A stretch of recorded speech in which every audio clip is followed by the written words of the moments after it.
and you are very welcome. This is The Beautiful Truth with Fintan Dunne reporting for IrishFirstMothers.com, and thank you very much for joining me today, because we're going to take a look at an issue which hit the international headlines when it was published that up to 800 infants might have been buried in a septic tank in the west of Ireland at the rear of a religious institution. Those claims of a mass grave started a commission of inquiry to look at these issues in Ireland, and has formed a backdrop to new legislation now being brought forward by the Irish government to grant adopted persons the right of access to their birth information. Now, that sounds like a good thing, doesn't it?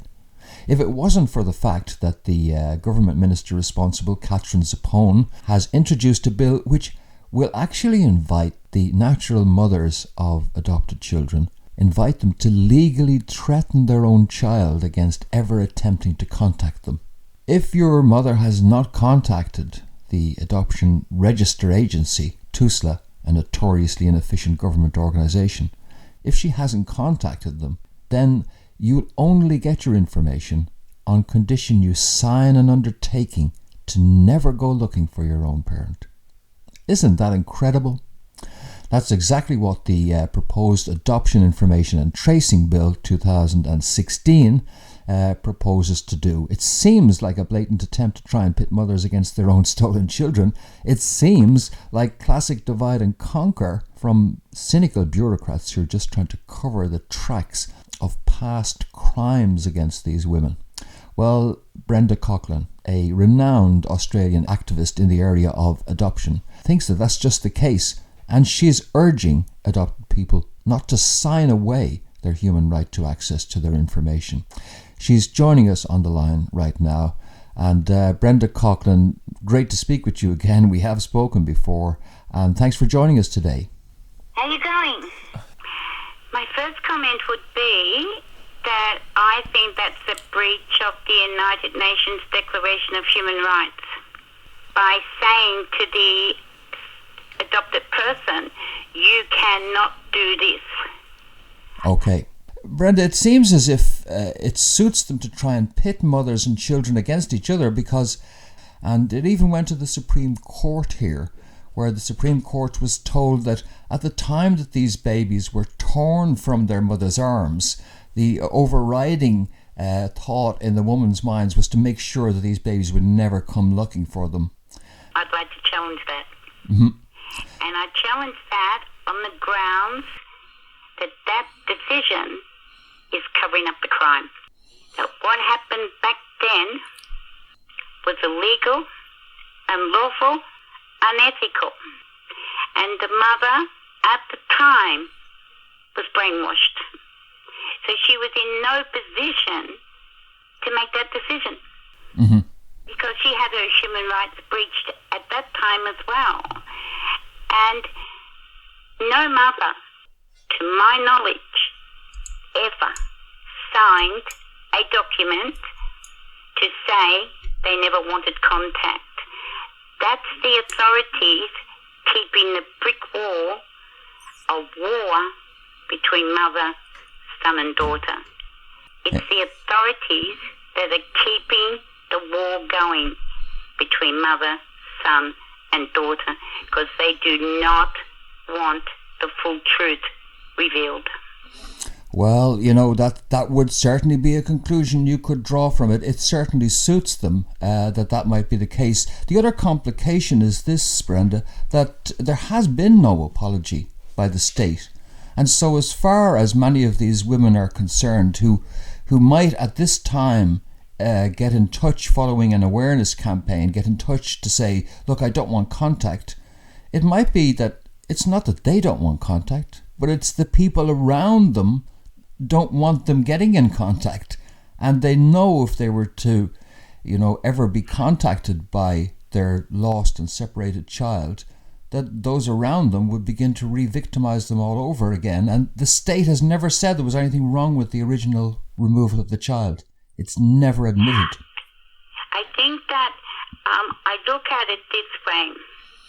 The authorities want to keep the war going, and that's called the psychological war.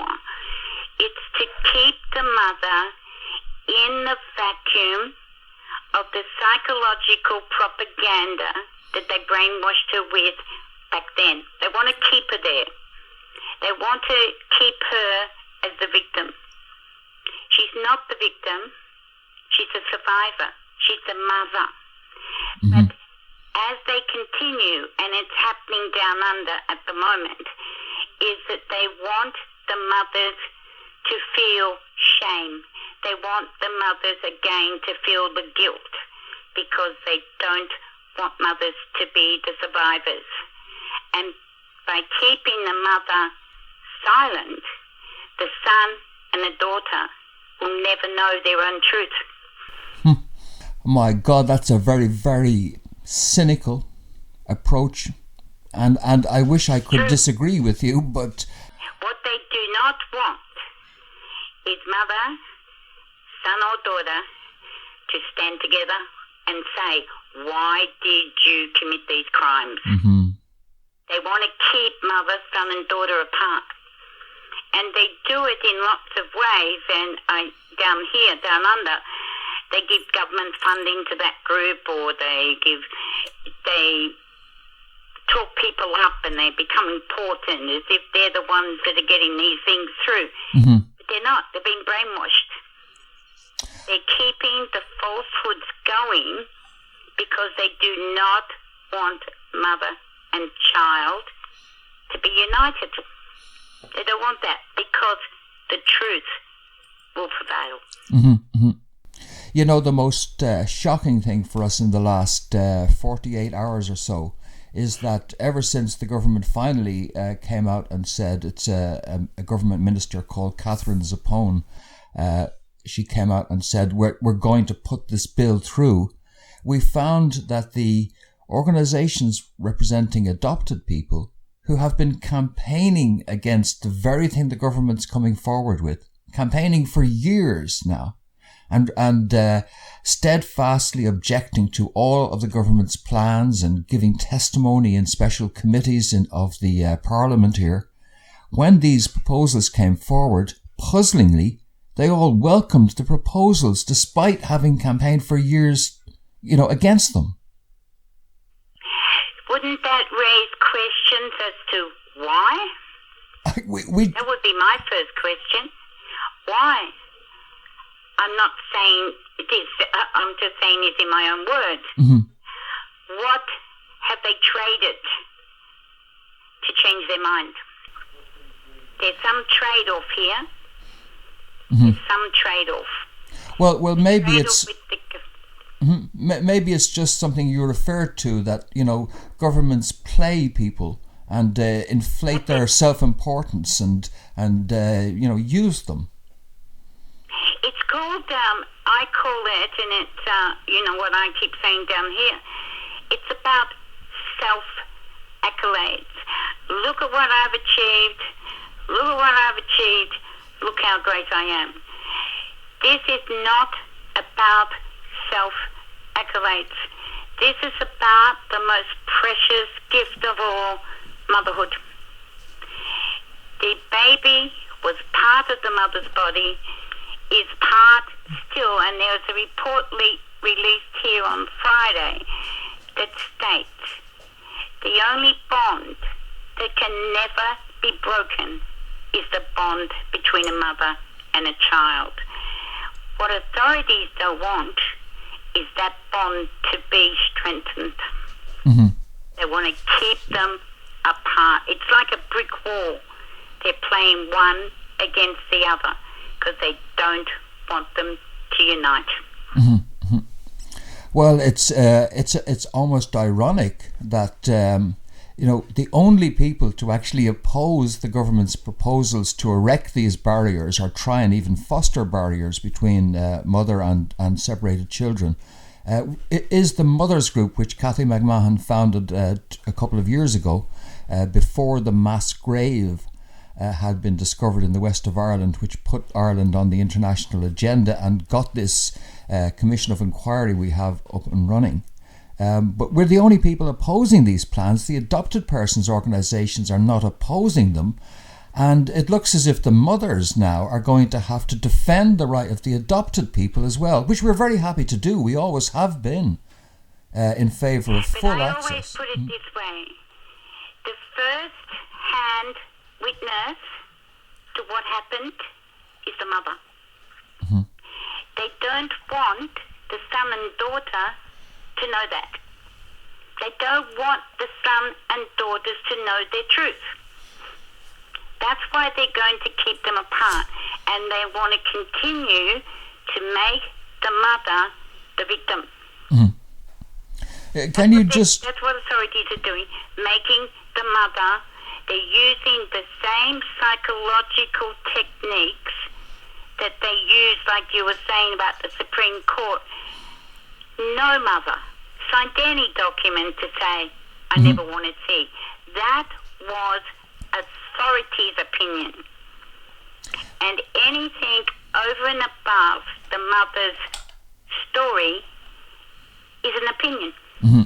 Well, one of the complicating factors, Brenda, is that a former Irish Supreme Court judge, a celebrated one, Judge Catherine McGuinness, who served on the Irish Supreme Court, was also at one point on the adoption board, and she was one of the people charged with discharging the responsibility to make sure that women were not being coerced into these adoption consents behind the walls of effectively concentration camps.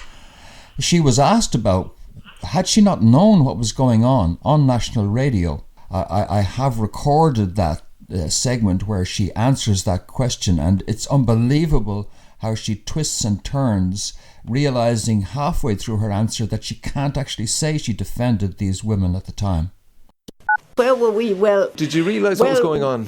We wouldn't have realised that it was exactly what was going on. On the other hand, I must say that at the time, you wouldn't have thought that the mothers who were consenting to have their children placed for adoption, that they really hadn't a great deal of choice. They were in a very vulnerable position, and certainly it was clear that they were, shall we say, encouraged to place their children for adoption. The board used to see that the natural mother had been signed up, consent to place with the adoptive parents. The mothers who were consenting to have their children placed for adoption really hadn't a great deal of choice. They were, shall we say, encouraged. And she merely ends up saying that she did her best to make sure they filled the paperwork in correctly. Yeah, so she could be part of the conspiratorial intent that's going on behind closed doors today. Well, I've nothing to substantiate that, but perhaps you could, illuminate us with what happened in Australia. You feel that really there was betrayals in Australia too. Could you characterise what went on in Australia with these groups who were supposed to be defending mothers and adopted persons? Well, with the government-funded adoption organisation, only spoke, by getting the government funding, only spoke for adoptees. They did not speak for the mothers. And when they get challenged, it comes down to government funding. If they don't toe the line, they'll lose their government funding. So they talk just for the adoptive person. They won't talk for the mother. And what we found when the vetoes were put on the mothers, about 4 years ago, with a big fine of $8,000, they supported that. Because by supporting it, they could still get the government funding. It's like they've been bought. It's like conditioned. I'll give you something, but. And it took until about 18 months ago to have those vetoes lifted. But what's happening down under at the moment, they're reviewing the adoption legislation, and the adoption community want the veto brought in again. and they're going to try and bring it in under a different heading. It's sort of like they want to continue by keeping mother and child apart, and mother and son and daughter apart. It keeps them in business. Does that sound sensible? Well, in business is a great way of putting it, because you know what's actually happening is that there is a sort of a semi-state organisation called TUSLA, which is going to gather all these adoption records together. It'll be run by social workers, essentially, the same institutional structure which took the babies in the first place will be put in charge of all of the information, and now the adopted persons and mothers will be jumping through hoops, waiting for appointments, ringing up to find out what's happened, etc., for years to come, while these... They're going back to the person, they're going back to the profession who separated them. Mm-hmm. It's Yes. like what we've got at the moment. The Australian Psychology Society has had a big, what would you call it, a tender process to put into place counselling services. Mm-hmm. And they have made it post-adoption. Nothing happened. There's no pregnancy. The baby's just arrived. It's all about post-adoption. So they've immediately ostracized the mother again because Right. they don't want them to come together.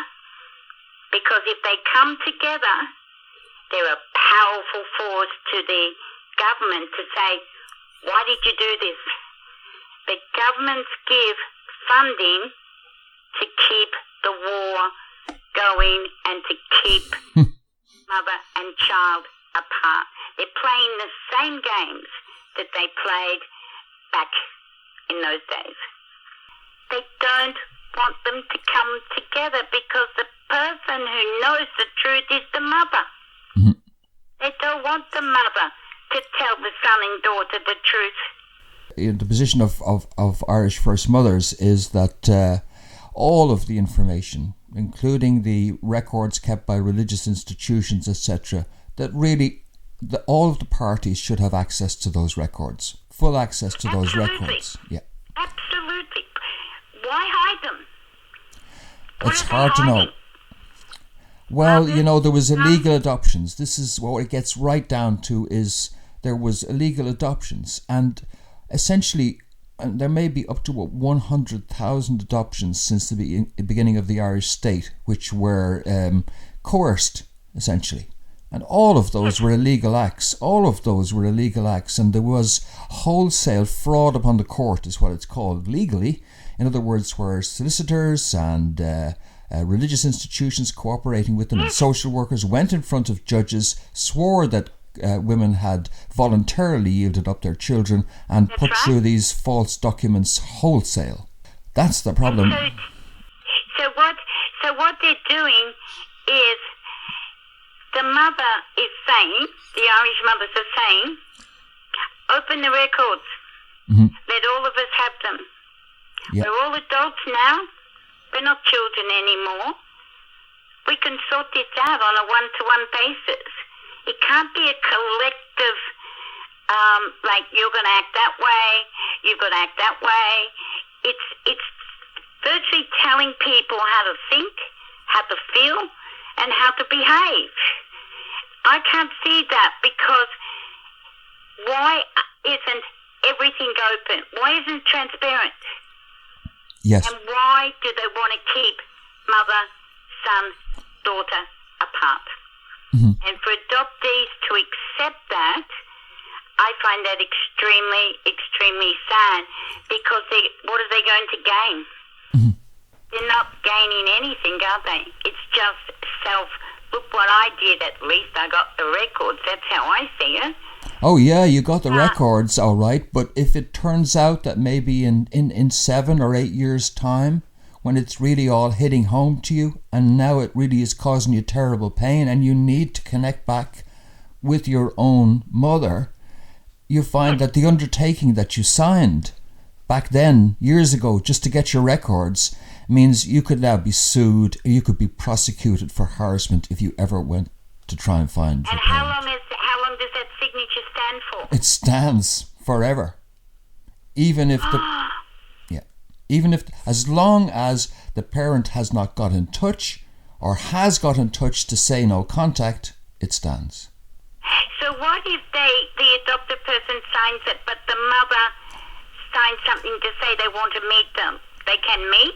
Yes, they can meet if the mother gets in touch and wishes to establish contact. They can. But the default position, if the mother doesn't get in touch, is that, you can have your records, but you're going to sign away your lifetime access to your own parent. But isn't that breaching their human rights? Absolutely. Absolutely. To me, there's even more human rights on the 1948 Declaration of Human Rights. There's been quite a few since then as well, as the right of the child, etc., etc. But that, to me, is signing away your human rights. Why would anybody sign that? So it's blackmail, isn't it? The Adopted Persons Association has cautiously welcomed those proposals. Would you believe? They have roundly rejected these proposals before. They have on many occasions. I mean, I can cite you in June of 2015 when they issued a statement on when some of these proposals came up before. They issued a statement indicating that this was simply unacceptable, but now apparently it's to be cautiously welcomed. They met with the minister who's brought these proposals forward, I think 1 or 2 days before the minister announced what was about to happen. And then when 2 days after they had met the minister came forward with the proposals and they cautiously welcomed them. Now, I don't know if it's the same in Australia. I'm a journalist, and when somebody cautiously welcomes something to me, if I ask them, what's your position? And they say, I cautiously welcome it. That means that they welcome it, but they're just not sure. They haven't looked at all the little details yet. But broadly speaking, they're welcoming it. I would say they're actually compromising their own integrity. They're better to say no until they get the full thing, because once it's in legislation, they won't be able to change it. Yeah, well, I made that. They're compromising. Yeah, I made that point to the founders of this organisation, the Adoption Rights Alliance. I made it to Mary Tatlow Steed, an American lady who is active on the American side of the Irish-American baby trade. And I said to her, you, why did you welcome this when your position is that you'll have to have a look and see, what it amounts to? And instead of saying, well, we don't know yet, we haven't looked at the detail, you went and welcomed it. And the response was, believe it or not, they deleted my question from their Facebook organization's page and censored the question entirely. And when I objected, they threw me out. You hit the nail on the head. You gave them a prick of conscience, because sounds like they really don't know what they're agreeing to. They're not agreeing to their own principles. They're actually, in my opinion, letting their own integrity, their own morals, down. In life, we don't accept anything that we're not happy with. Mm-hmm. We have to be 100% happy. They're actually selling out themselves. That's how I see it. It's not the first time we've had these difficulties. When the government came forward with its proposals for the Commission of Inquiry into what happened behind these walls all those years ago, and up until the mid-90s indeed in Ireland, this same organisation came forward and welcomed the investigation. And I was primarily going to be looking at what happened to mothers, and these are adopted people, not mothers. But nevertheless, 2 adopted persons associations were quoted on TV welcoming the nature of the investigation into what happened to mothers. And Irish First Mothers, who opposed it, we weren't even mentioned in media. We were airbrushed out deliberately. Everybody, and Kathy McMahon has articulated this on air, everybody has got responsibilities here. You can't just walk away or walk in, grab your information and walk away. Everybody has got human responsibilities to each other. The mother, son and daughter are grown-up adults. Surely they can come to some solution between the two of them. Absolutely, and indeed privately, in private reconnections, which are ongoing all the time, there is great goodwill. we find that in practice people can slowly start to establish contact and in many cases have tremendous reconnections or whatever, but sometimes they don't, but we at least try and maximize the... Shouldn't it be on a one-to-one basis and not a collective basis? Reunions are not collective. There's not one situation. There's very, very many complex situations in the whole subject matter. But I find it absolutely astounding that any adopted person would sign a document to say, I will not contact my mother. Because most mothers have been waiting for the empty chair at their table to be filled. They're waiting for them to come home. And they're going to sign that right away to go home. That's not fair. No. They're crazy to do that. I would prefer to see them rejected completely. Rejected. Mothers, from the moment of their birth, have waited for them to come home. They come home. And as my granddaughter always said to me, Nana, there'll always be an empty chair at the family table until she comes home. And they're going to sign that away? I don't understand that. I don't understand anyone who can sign a piece of paper to say, I'll never contact my mother. She's her mother. I know. And she's waiting. It might be difficult at times, but every mother is a mother. And it's the strongest bond that is never broken. And anybody to sign that, to say, I don't want anything to do with her. Yes, I'll sign it just to get me paid. They're not going to gain anything by gaining their papers. What are they going to get? Just a pile of papers? It's their mother that's waiting for them to come home. Even if it's only for one visit, come home. And they're going to set that aside. You spoke of that, deepest bond, which it is. And, is there a denial in Australia of the pain and trauma inflicted by the breaking of that bond? Because if they're trying to prevent mothers from getting in touch, is there a sort of a demonization or denial of the pain that they've been through as part of this cover-up process? Yes. Like what you said, the Supreme Court judge said, but they thought they'd never be contacted. Who said that? Show me the proof. Don't make a statement, sir. Show me the proof. Show me the document where a mother signed that. And I've got a document from the Catholic Church who used the same argument in 1982 when there was an inquiry here in Victoria. They used the same argument that mothers when mothers gave up their babies for adoption, they didn't ever want to be contacted again. I've got the document here. It's the same argument, but they couldn't prove that was the truth. It was only their opinion because they didn't want the mother and child to come together. Yeah, well... There's human rights have been breached here. Very serious human rights of the mother and of the son and daughter. And if any adopted person is prepared to sign their mother, as I see it, sign their mother away, the mother was already signed away when she lost her baby. They're just repeating history. They're going to sign their mother away again? Well, Make her the victim? Why would any government breach the human rights of a mother, son, daughter when they're already breached in the past? They're repeating history. That's how I see it. And no one has got any rights to breach anyone's human rights. No one. And I think it's extremely sad if adoptees accept this legislation.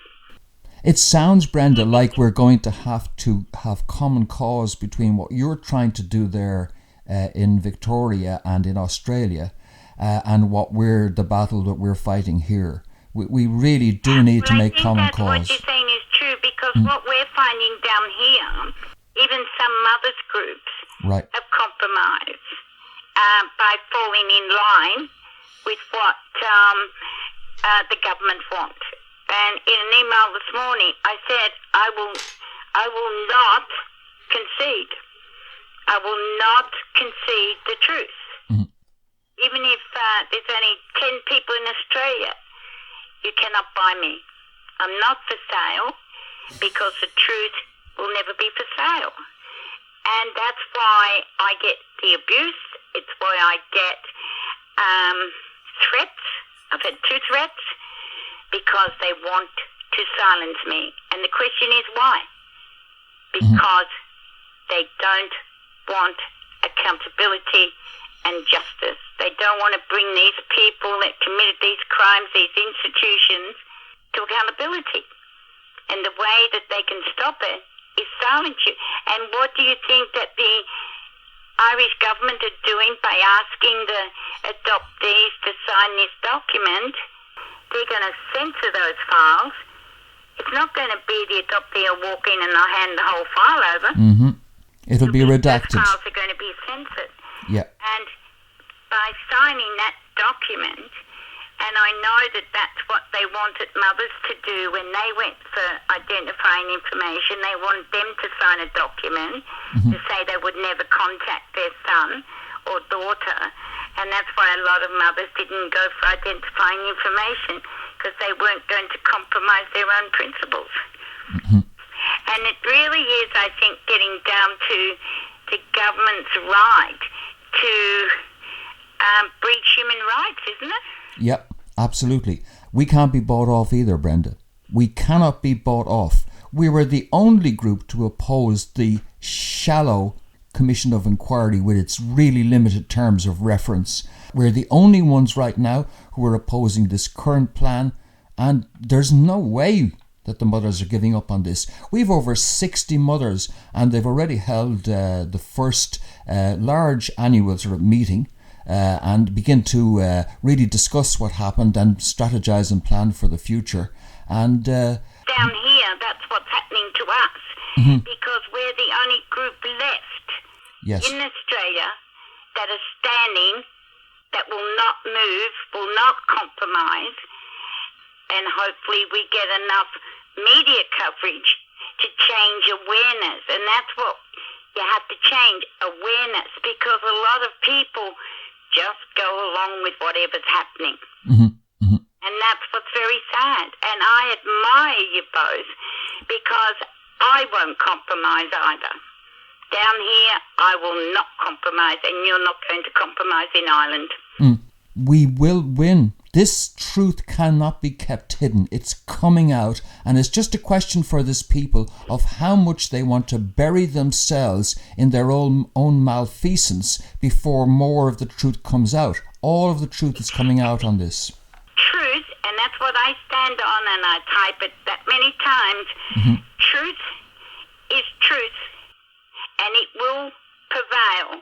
Doesn't matter how many obstacles they put in its place, no matter how many walls they want to build in front, truth will prevail. It's going to take a big effort, because you're up against other obstacles, but they will fall aside. And as Michelle Obama said, when they stoop, you rise up.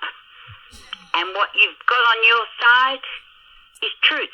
So you don't have to lie. You don't have to think, what am I going to say? Because you speak the truth. And when you speak the truth, you speak the truth. And it will win. You wait and see. It will win over there, and it will win down here too. Keep fighting for the truth, and truth will prevail.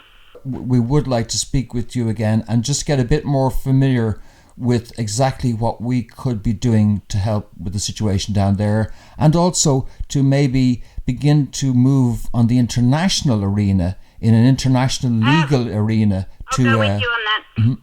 I'll support that 100% because I think that's the way we've got to go. It only needs a few people internationally to stand up, and then the truth will grow. Thank you very much for joining us today, Brenda, and I look forward to speaking to you again as soon as we can. All right, you take care now, and I'm here. I'll do whatever I can. Thanks indeed, Brenda. And my thanks again to Brenda for joining us today.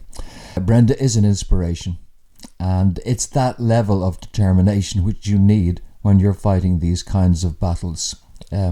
It's a determination I saw in Cathy McMahon, who founded Irish First Mothers, and the other women I've come to know in acting as press officer for the group Irish First Mothers. You could actually join in the voice of Irish First Mothers on Facebook and lend your support to this campaign. Also, at irishfirstmothers.com, you'll get a link to You Caring, where maybe you could show, within your own means, that you care about this fight. But we'll leave it at that for the moment. I'd like to thank you for joining me today. We'll need your support, and we'll need your assistance in publicising this. This will not go unchallenged, and we'll be back with more on that. This has been Fintan Dunne reporting.